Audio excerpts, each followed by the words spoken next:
Buenísimas tardes, ¿cómo están? Sean bienvenidos a Educación en Debate. Vamos a hablar hoy de un tema que, bueno, representa una oportunidad. En plena pandemia, quienes estudian medicina, quienes ejercen la medicina, tienen desafíos mucho más grandes que cuando estábamos en un tiempo normal, por así decirlo. Y hay una situación que tiene que ver con las prácticas de los estudiantes del último año de medicina. Para hablar del tema, vamos a tener acá en este momento invitado, pero a través del Zoom, porque él está desde Saltos del Guairá, al doctor César Cabral, decano de la Facultad de Medicina de la Universidad Leonardo da Vinci. Y antes de entrar en el tema, te quería preguntar, doctor, ¿cómo está la situación ahora que se abrió la frontera finalmente? Algo que habíamos hablado cuando estuvieron aquí ustedes hablando de la situación justamente de lo que estaban viviendo en Saltos del Guairá.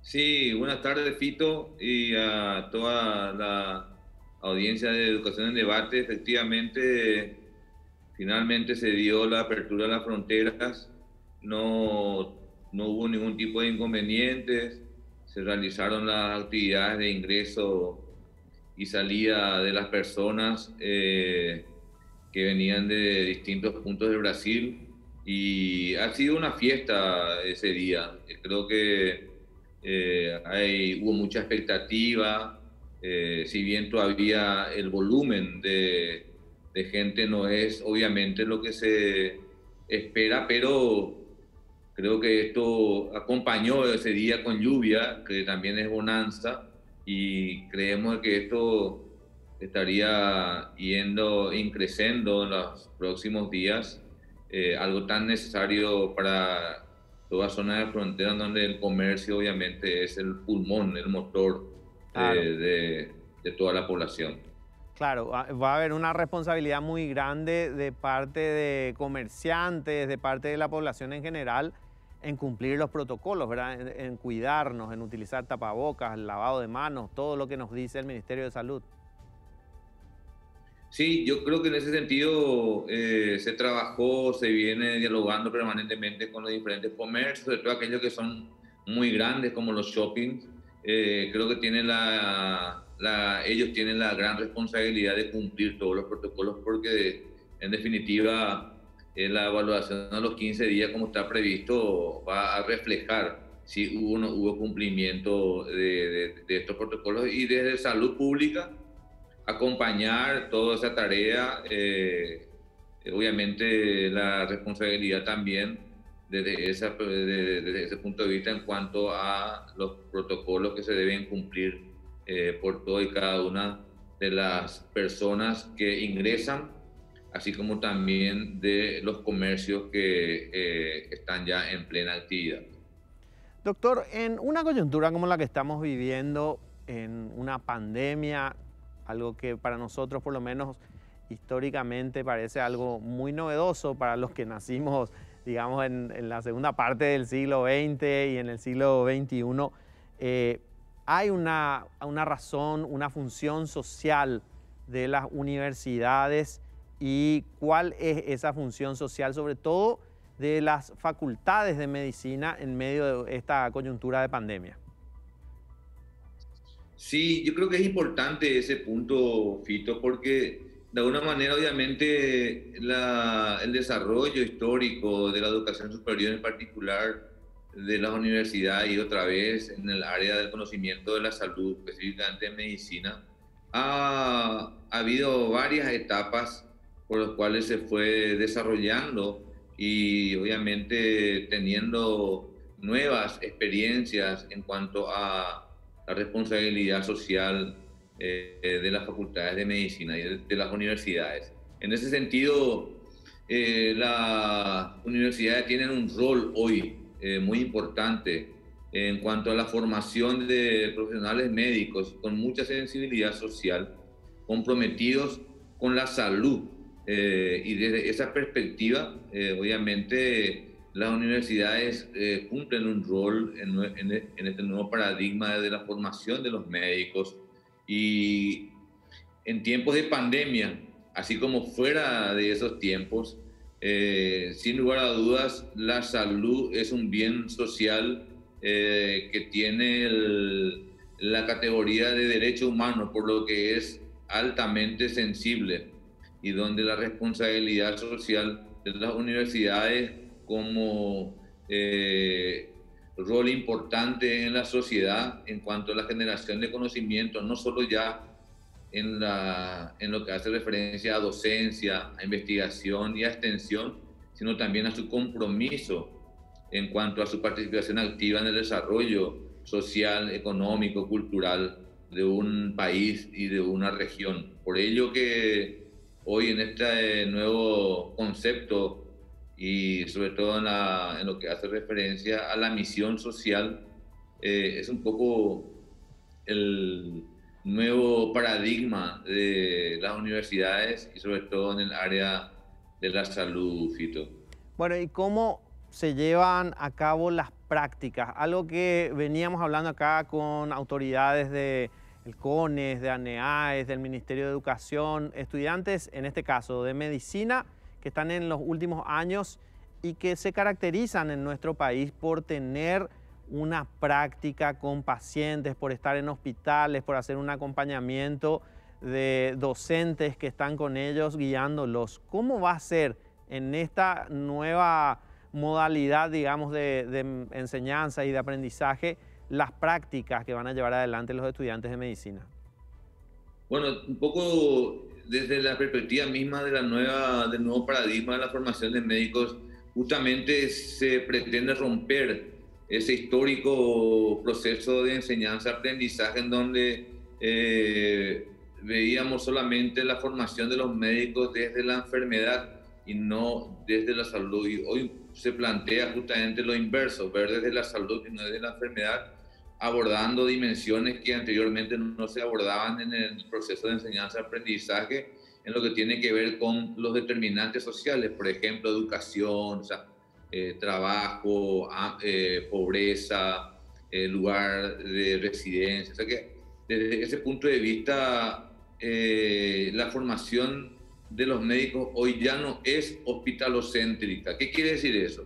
Ya no está solamente la educación y la formación del médico en los hospitales, porque en los hospitales solamente vemos enfermos, sino también hoy los campos de práctica tienen otros escenarios de aprendizaje y tiene que ver con la comunidad, con que se inserten de forma inmediata desde los primeros cursos en la comunidad para saber dónde vive la gente, cómo vive la gente, qué hace la gente y cuáles son sus problemas de salud y por qué tienen esos problemas de salud. Es lo que se denomina las causas de las causas, de manera tal que el médico vea diferentes dimensiones, no solamente biológicas o de enfermedad, sino que vea otras dimensiones ambientales, sociales, culturales, otros ámbitos que de alguna manera está demostrado a través de la evidencia científica que corresponden a mucho más porcentaje en cuanto a la generación de posibles enfermedades que al propio concepto biológico de algún patógeno, quiere decir algún germen que esté involucrado en ese tema. Entonces, un poco por eso es que los campos de práctica ya no son solamente los hospitales, no deberían ser solamente los hospitales. Y también hoy con la tecnología, la enseñanza y el aprendizaje también se da a partir de plataformas virtuales, obviamente, para las actividades teóricas, pero también la tecnología hoy y también la evidencia científica nos demuestra claramente el uso de los centros o simuladores de baja, mediana y alta fidelidad, que es una herramienta muy poderosa para enseñar a los futuros médicos. Doctor, quiero que te quedes ahí porque justamente se van a sumar en el próximo bloque la doctora Graciela Gamarra, el doctor Nelson López, para hablar de este tema de los campos de práctica, los simuladores, los desafíos para los estudiantes de medicina. Pero quédate por favor ahí, vamos a hacer una breve pausa y ya volvemos. Bien, y seguimos hablando aquí en Educación en Debate de los desafíos que representa esta pandemia para las facultades, estudiantes de medicina y sobre todo las prácticas que deben llevar adelante en los últimos años de la carrera. Se sumaron a la mesa la doctora Graciela Gamarra, ella es coordinadora de la UFAMEP, la Unión de Facultades de Medicina Privadas del Paraguay, y también el doctor Nelson López de la Universidad del Pacífico, que tiene un programa muy particular también de prácticas. Está vía Zoom el doctor César Cabral, que nos acompaña desde Saltos del Guairá. Y quiero preguntarle a la doctora Graciela Gamarra el tema de las prácticas para los estudiantes de medicina. ¿Qué representa dentro de la formación académica, las prácticas, la extensión universitaria y si hay o no en este momento con la pandemia algún tipo de limitaciones? Sí, la carrera de medicina, quizás más que cualquier otra carrera, desde su nacimiento es eminentemente práctica, o sea, es relación con la realidad y a partir de ahí el aprendizaje.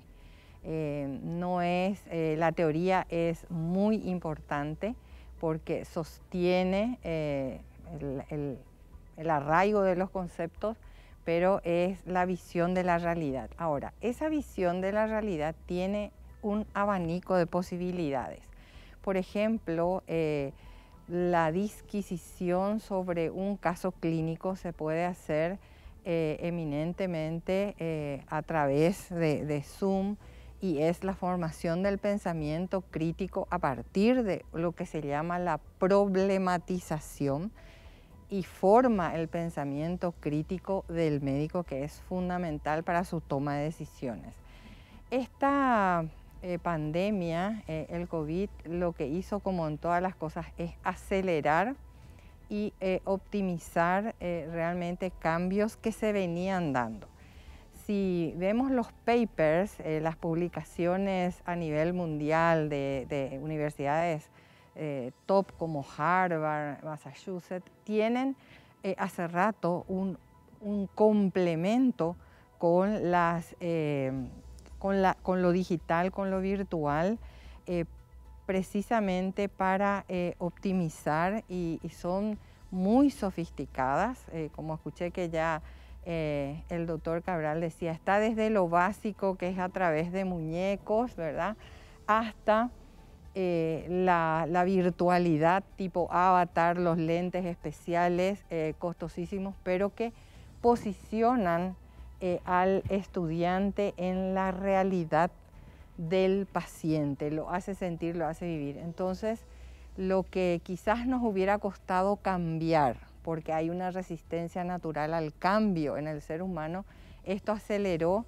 y hace que evolucionemos inexorablemente hacia ese campo, y tenemos que hacerlo siguiendo las experiencias de otros países y lo que ya está demostrado que funciona. Doctor López, ustedes tienen un programa especial en la Universidad del Pacífico para estudiantes de medicina que, bueno, utiliza mucha tecnología. ¿En qué consiste? Claro, bueno, la Universidad del Pacífico se ha abocado en un proceso de innovación curricular a partir del año 2015, en donde ha estudiado las tendencias a nivel regional e internacional en lo que es educación médica y los estándares que actualmente se exigen como puntuales para la calidad de formación de estudiantes de medicina. Entonces, en este contexto, la universidad ha optado también por instalar dentro de su plan formativo totalmente innovado, orientado a competencias, todo un eje formativo en lo que es la simulación clínica. La simulación clínica como disciplina en sí, como mencionó la doctora, ya se ha utilizado hace más de 20 años en otros países como estrategia para formar habilidades, ya sean cognitivas, actitudinales y procedimentales, en escenarios, como dice su nombre, simulados, ¿verdad?, pero que tratan de recrear de cierta forma las realidades con las cuales el estudiante posteriormente en el campo clínico va a enfrentarse. Entonces, en este programa tenemos instalado dentro del currículum una asignatura, por llamarlo así, llamada Taller de Entrenamiento en Habilidades Médicas, que desde el primer día de clases enfrenta al estudiante en el centro de simulación médica a escenarios de distinta complejidad, ¿verdad? Escenarios de baja fidelidad, mediana fidelidad y alta fidelidad, donde buscamos justamente recrear esas situaciones que muchas veces o no son comunes o en las cuales no es ético practicar directamente por el paciente. Claro. ¿Verdad? La simulación clínica tiene como sustento principal lo que es la seguridad del paciente, es decir, ofrecer al paciente una atención de calidad, eficiente y segura. Entonces, se presenta como una estrategia súper válida en este contexto, ya que genera experiencias que sumadas a las emociones de los escenarios generan un aprendizaje significativo en el estudiante. ¿Qué se utiliza? ¿Qué utilizan? ¿Muñecos, realidad virtual? Sí, bueno. ¿Modelos? ¿Cómo se lleva adelante esa práctica? Dependiendo de qué objetivo de aprendizaje tenga uno, es cómo va generando los escenarios de aprendizaje. Si uno busca desarrollar habilidades comunicacionales o habilidades blandas, como se dice, puede recrear un consultorio, ¿verdad? Donde se puede plantear un actor estandarizado que se conoce como, por decirlo así, un libreto en el que es formado como para que él responda a ciertas situaciones que se dan con el estudiante. Entonces allí, ¿qué practica el estudiante? Practica hacer la anamnesis, el interrogatorio clínico, donde va generando la historia clínica, ¿verdad? También en ese lapso las competencias transversales, como por ejemplo la comunicación asertiva, es decir, si un paciente solamente habla guaraní, ¿cómo hago yo para comunicarme de forma efectiva con ese paciente? Por más de que yo no hable guaraní, busco y gestiono, movilizo otros recursos que me ayuden a poder llegar al paciente, ¿verdad? Se trabaja también, por ejemplo, el tema de la parte médico-legal, como por ejemplo pedirle al paciente permiso para tocarlo, explicarle los procedimientos que voy a realizarle, ¿verdad? ¿Qué implicancia tiene eso para su seguridad? Entonces todo eso va en escenarios así de simples, por decirlo así, hasta escenarios complejos donde se utiliza tecnología de última generación, que son los simuladores de alta fidelidad, que son robots, ¿verdad? Que recrean todas las posibilidades clínicas, es decir, podemos crear un escenario de un infarto en una urgencia, es decir, creamos una sala de urgencias con todos los monitores, los elementos que se utilizan comúnmente. Entonces se expone al estudiante a una realidad, a una situación casi real, ¿verdad? Donde los sentidos también juegan.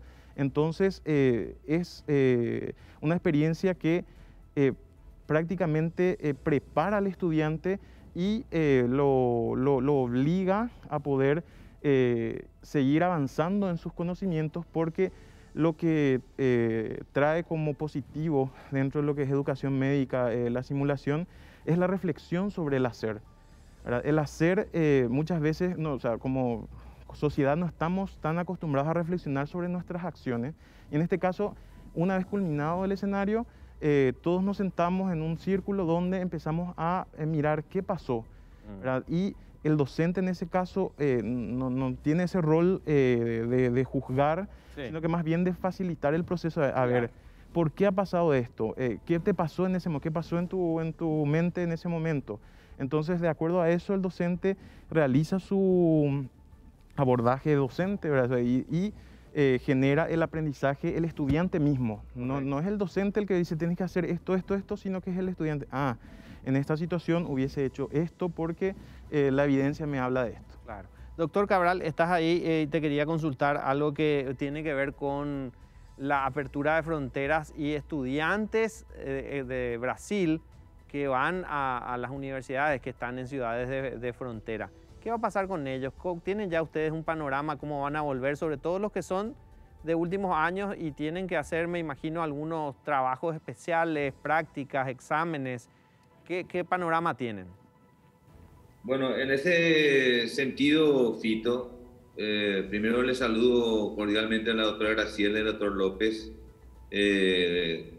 Un placer compartir con ellos este programa.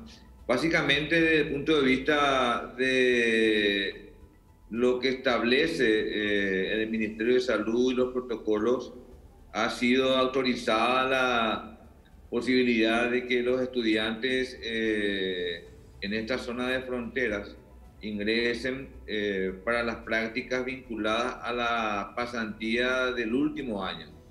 como una necesidad, obviamente.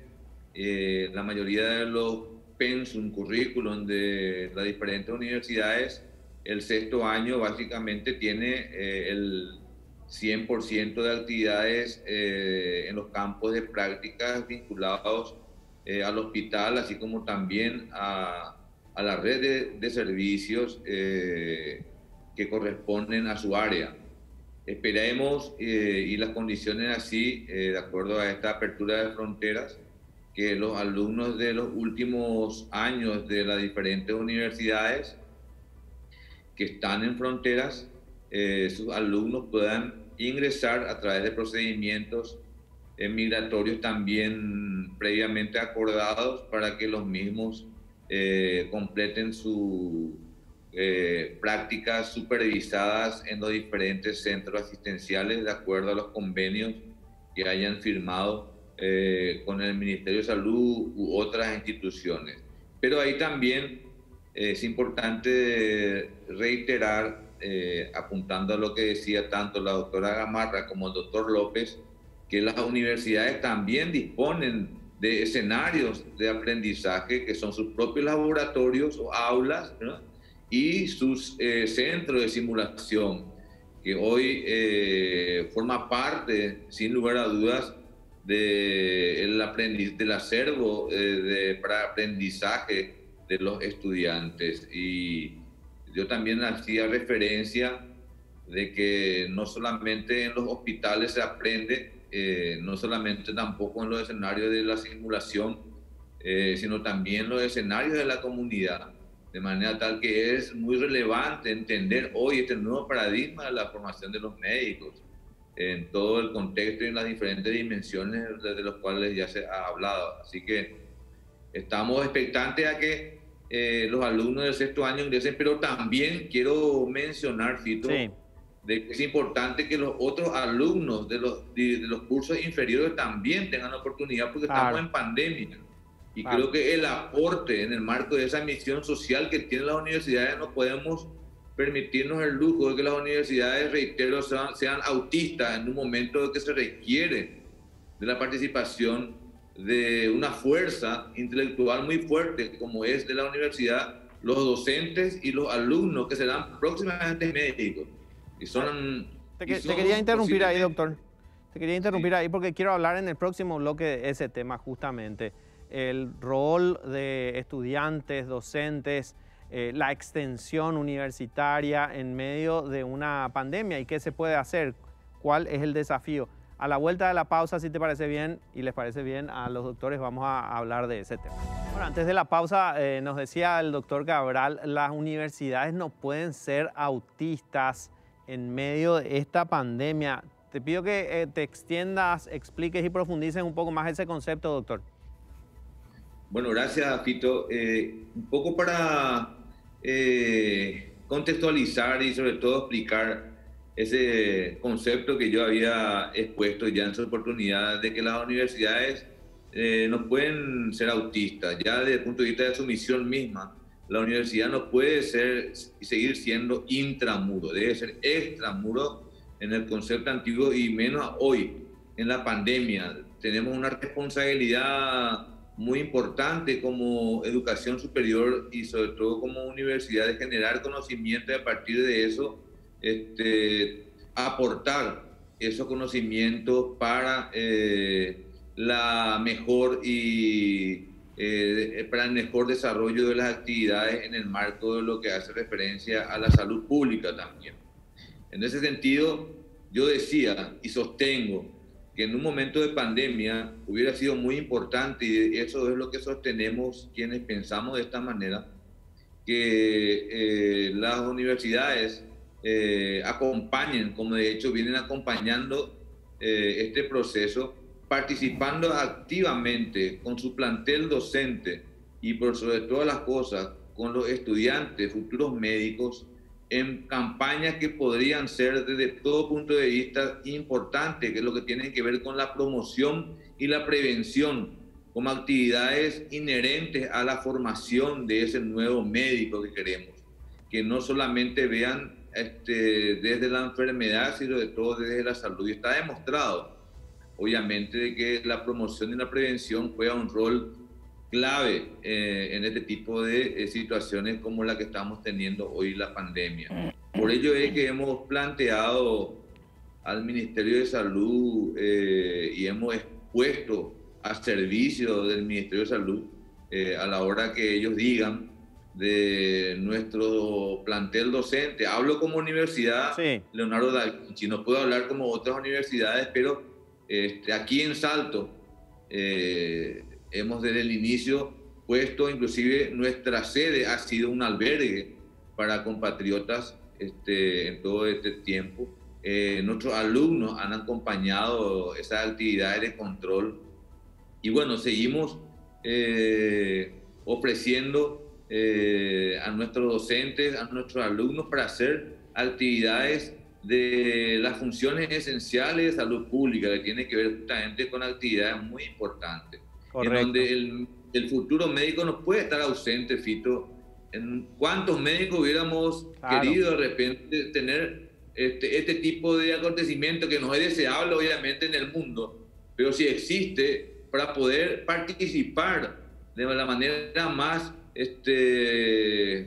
importante posible, acompañado de los docentes tutores para dar el aprendizaje en las competencias ya de cada uno de los alumnos acompañado de su docente. Y yo termino con esto. Decía y sostengo, somos la universidad en la que tenemos la mejor posibilidad de la trazabilidad de los alumnos, porque sabemos quiénes son, dónde viven, que tenemos toda esa información que permitirá desde todo punto de vista establecer la bioseguridad de la participación de los mismos, así como obviamente son adultos, ¿verdad?, que tienen la responsabilidad de poder cumplir su rol en lo que le compete. Doctora Gamarra, ¿esto se puede hacer? ¿Podría estar dentro del marco de una extensión universitaria? Bueno, es un desafío gigantesco en plena pandemia tener un bautismo de fuego, un bautismo de sangre. Sería una situación histórica prácticamente. Bueno, claro que sí, se puede y se debería hacer, y no, yo voy a ampararme con las palabras textuales del presidente del CONES, que estuvo también en este programa, y lo miré atentamente y anoté porque me pareció impactante, ¿verdad?, cuando dijo que la extensión universitaria existe hace mucho en el pensum, en el proyecto educativo, no es algo que estamos inventando ahora, y es la exigencia que complementa al requisito académico. Ahora, ¿cuál es la diferencia entre la práctica y la extensión? En la práctica, el alumno baja a terreno a aprender al lado de sus docentes y, bueno, tiene que ir haciendo como el niño que gatea. Y eso se adelanta mucho con la simulación hoy en día, y cuando baja con más seguridad. Pero la extensión es al revés, son las habilidades y competencias ya adquiridas, y alumnos de tercero, cuarto, quinto tienen un montón de habilidades y conocimientos, sobre todo del trabajo de la comunidad, que podrían aportar en muchísimos escenarios en este punto. Y digo, por ejemplo, tomando el programa, el modelo, lo que la ANEAS llama el modelo nacional. En los primeros cursos hay medicina comunitaria, epidemiología, estadística. Estos alumnos que ya aprobaron el examen, que tienen esas habilidades, pueden entrar en la cancha a la realidad, a aportar eso, y eso es posible hacerlo, ¿verdad? De hecho, algunas universidades privadas, nacionales, lo han estado haciendo. Y creo que es el escenario donde ya con un acuerdo en cada región, que es el último mensaje que se recibió de las direcciones responsables del ministerio, se puede hacer ese trabajo. Y ahí agregaría lo que también el presidente del CONES, el padre Narciso Velázquez, dijo, bueno, estas prácticas, y me pareció muy sabio realmente, tienen que tener unas características teniendo en cuenta la pandemia, que son cuadrillas, y mantenerlas por mucho tiempo por seguridad en este escenario, ¿verdad? Entonces hasta la metodología tenemos y es cuestión de animarse, de abrir la mente y bajar a terreno y empezar, porque hay una cantidad de áreas donde se puede activar en el sistema de información,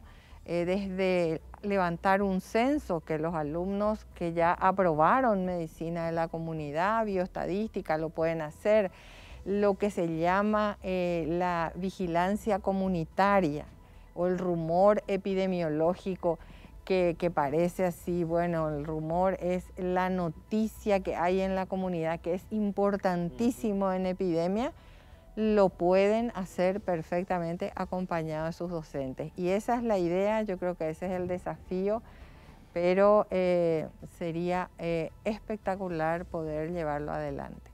Bueno, me imagino que eso depende, esa decisión depende de la autoridad de salud, depende también de autoridades de educación, así que a la vuelta de la pausa les voy a pedir que me digan, bueno, qué falta para que estudiantes de medicina, docentes de universidades privadas puedan ayudar en esta coyuntura en la que se necesita todas las fuerzas, ¿sí? Pero a la vuelta de la pausa hablamos de ese tema.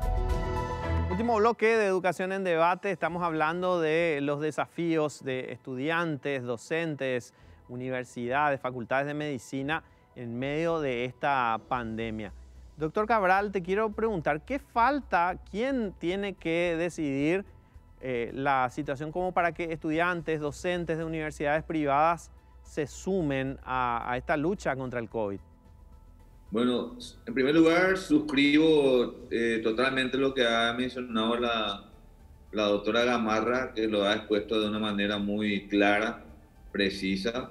Y en cuanto a tu pregunta, Fito, voy a hacer referencia al mismo desde mi posición como decano de la Facultad de Ciencias de la Salud de la Universidad Da Vinci, que compone también la Unión de Facultades de Medicinas Privadas del Paraguay.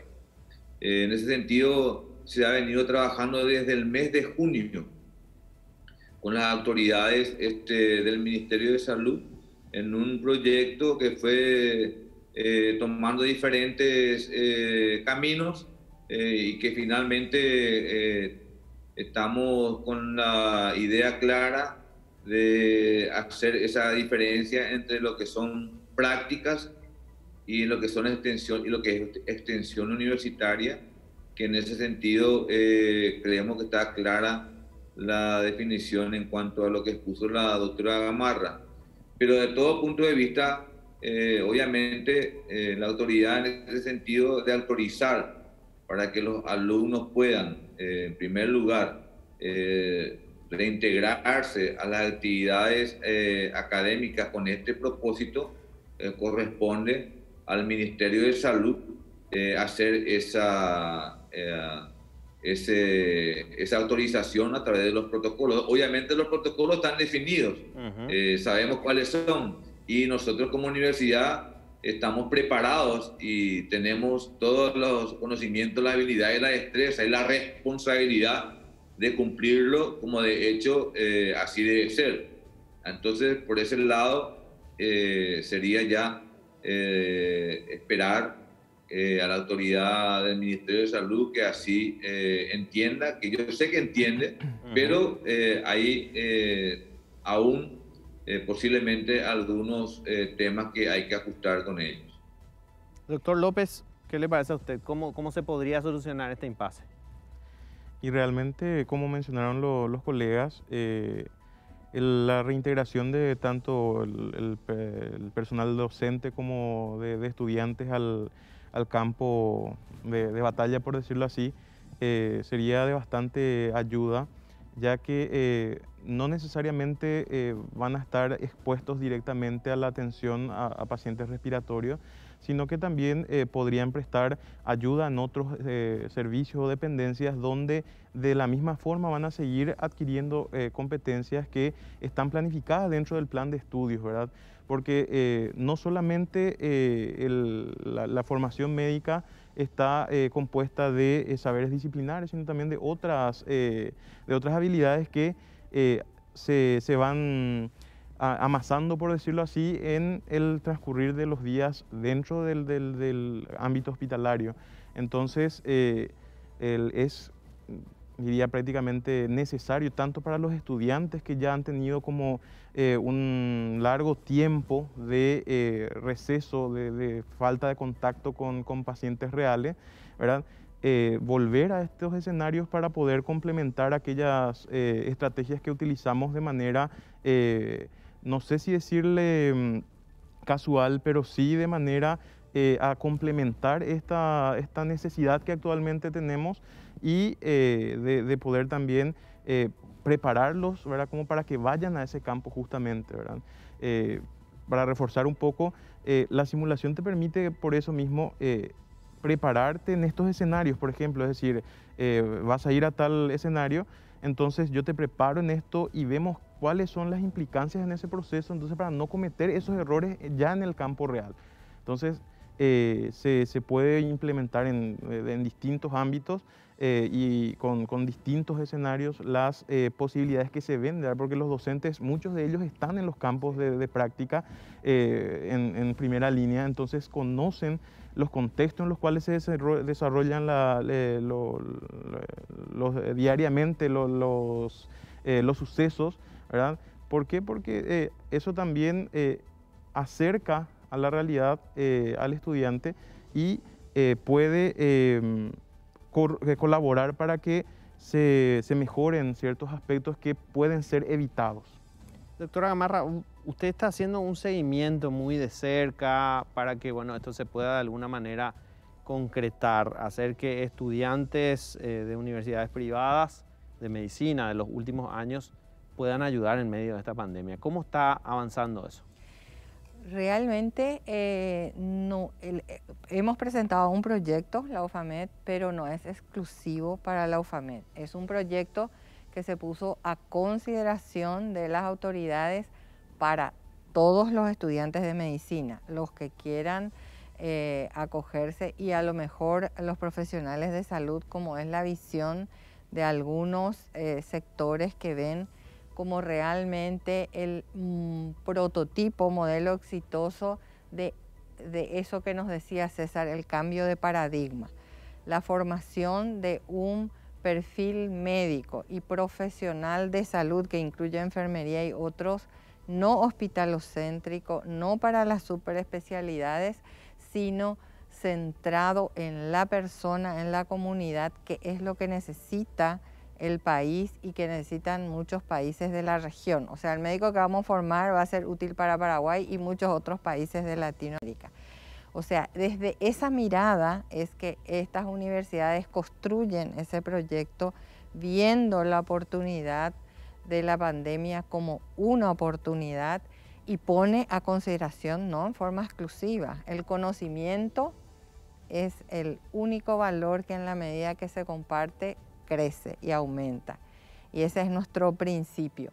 Está muy avanzado porque se han recorrido todas las instancias, se ha hablado con todas las direcciones involucradas y ya está en la fase final donde se está preparando un proyecto concreto desde la Dirección de Regiones Sanitarias para bajar, porque cada universidad finalmente tiene que hablar con su contraparte local y darle las características originales que necesita. Va a haber un proyecto madre, que es lo que está planteado, con líneas estratégicas y actividades, y eso después ya según las necesidades y las posibilidades en cada región.